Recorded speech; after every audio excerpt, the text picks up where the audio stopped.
Are you somebody that might work from home and find it difficult to get a lot of that work done? Well, chances are it could be from the space that you're actually working in. Today on the Five Squad, we're going to talk about the design of your space and how it actually affects how much you get done. Welcome to the Five Squad.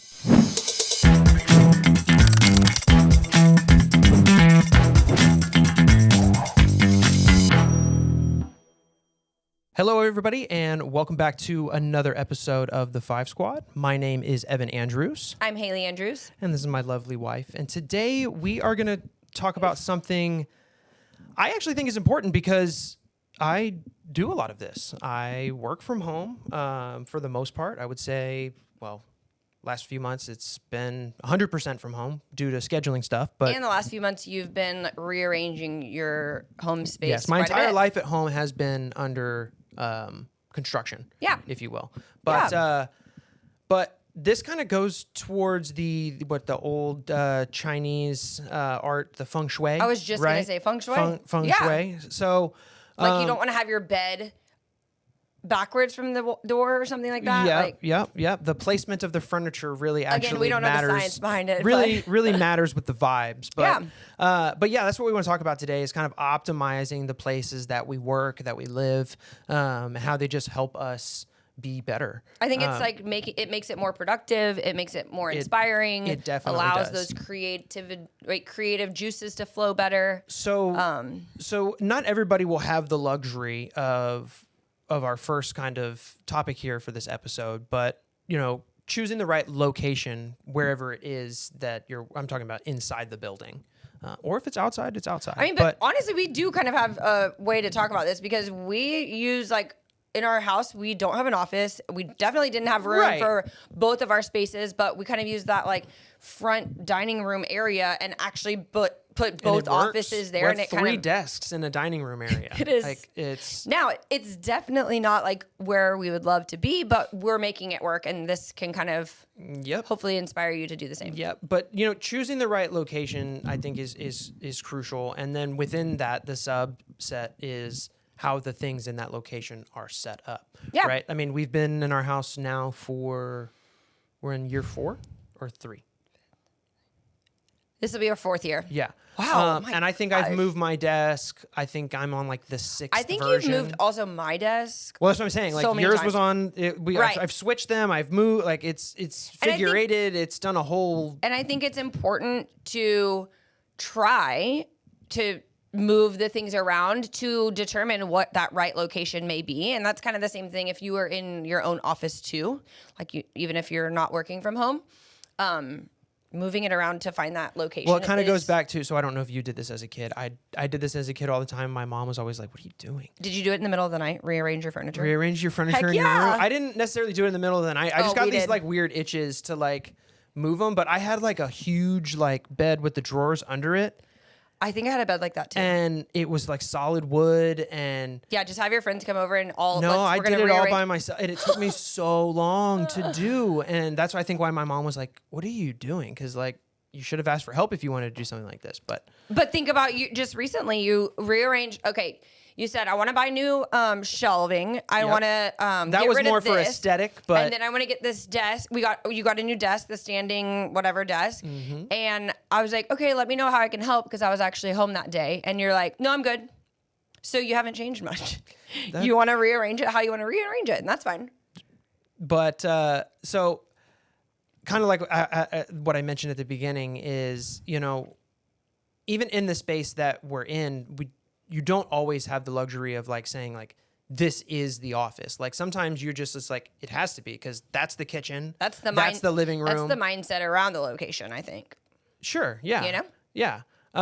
So I didn't really get to choose. It just kind of it had to be defaulted there. But I think we've talked about this before. In the the next house that we live in or wherever we move into. Look, we want to have an extra room for an office, even if we share it. Just have a space where we have a door to it. Because right now it's in an open column-based, layout, and it's just not. It's not always conducive to the best work habits or whatever. Right. We work with it how we can, but would I love more walls around me? Yes, I would. Absolutely.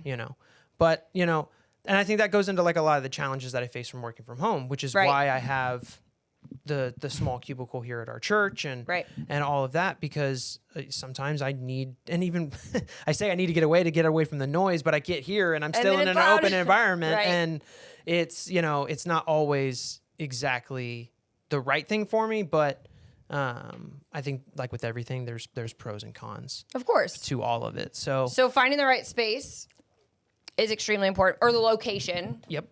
I mean, mine is the way my office area works. Like the location is perfect because my desk is kind of like a corner. You have a curved desk. Yeah. So my space, my space works well for the desk that I have, which kind of brings us to the next tip, which would be investing in the type of furniture that you have. Yep. Remember the longest time I didn't have a good office chair? Yes. And then for the longest time, I've had a table that used to be my mom's kitchen table, and I've repainted it 1 million times. And it's not even an office desk. It was a kitchen table. Yeah. And it took I used for a little portion as well. It took you buying me the desk, which is funny because I bought you your desk. But it took those investments, not that they're like huge, but it took buying those things to take your mental aspect of your office to the next level, right? Like you tell us about your desk.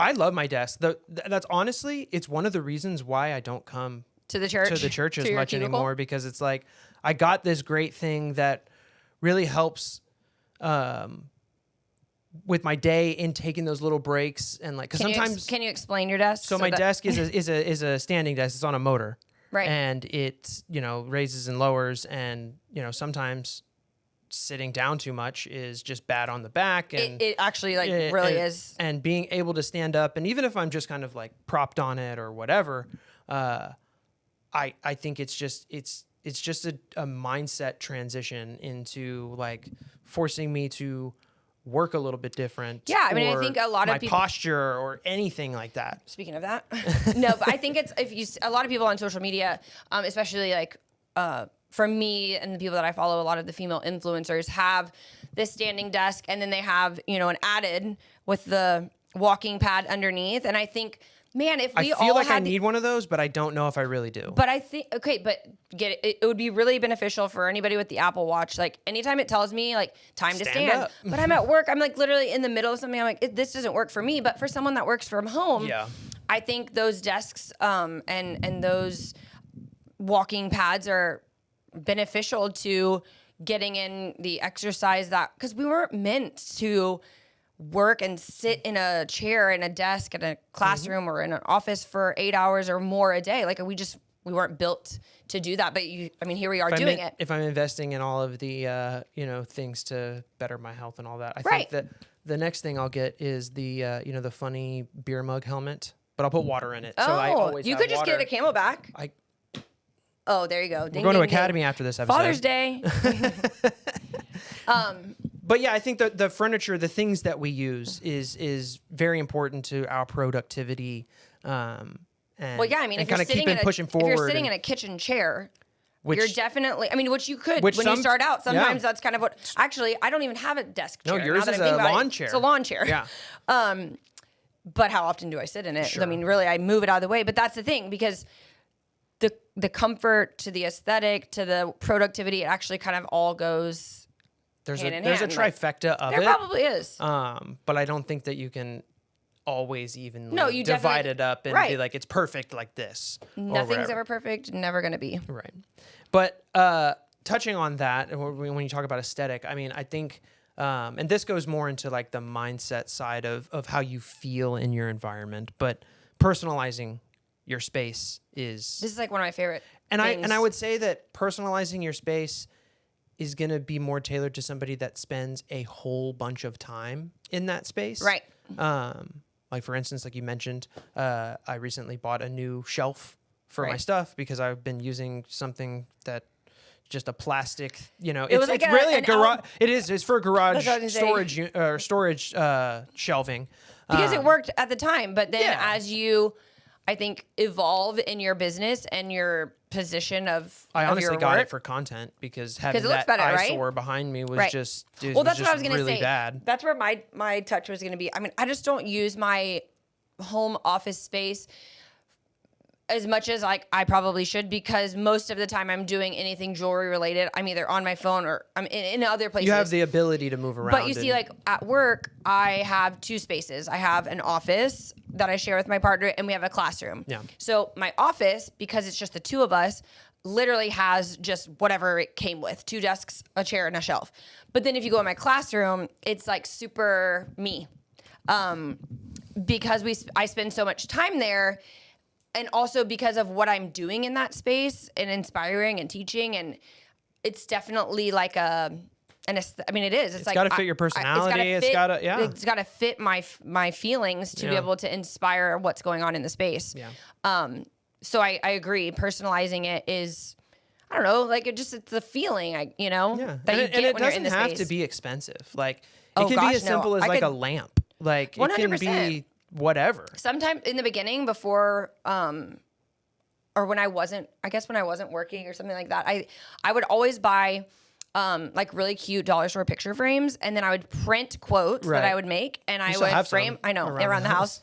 And I would print them, because if you think about it, it's a cheap but super cute option, and nobody knows that you didn't get it from Hobby Lobby, and it doesn't matter. But if it makes you feel good that it looks like that, then it's inspiring if you feel inspired, and that's all that matters. And if it's your space, and it's a healthy thing, right? To say, "Oh, I feel this makes me feel good," like because you want to feel good in your space. It's not like drugs, where it's like, "Oh, these drugs make me feel good," but but you want to feel good in your space, because it's just like if you're going to a job that you hate all the time, and you hate the space, and you hate the people, like you're definitely not going to be productive. Like just not. Yep.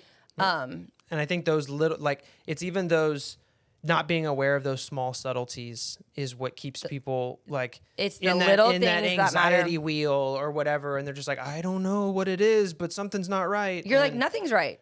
It's all those little things that aren't right build up to nothing's right. Nothing is right, and I think nothing being right is a great way to end this episode, because everything's right in this episode. Everything was right with this episode, and I think the way that we did it. But again, if you guys made it this far into this particular part of the video, we want to thank you, number one, for getting this far, because you didn't have to be here, but you decided to make it this far with us. Please, if you can, subscribe to the channel here on YouTube. If you find us on any other socials, TikTok, Instagram, Facebook, all of the major stuff. We really love seeing all of the new subscribers that we're getting. Like that's really like do. our goal is we really want to reach more people. I think we're almost at 100 subs on YouTube, and that's kind of like your first milestone. And help us get there. I hopefully before this episode even comes out, we will hit that mark. Usually we do every time we release a new episode. Which is awesome. We at least get 1 new subscriber most of the time, so I'm okay with that. But again, thank you guys for watching today. Like, comment, share. Show somebody this, because they might really need this for their life. But we just want you to remember that every day is a new chance to get it right, and then we just need to keep pushing forward and to stay inspired. Thank you for watching the 5 Squad. See you next time.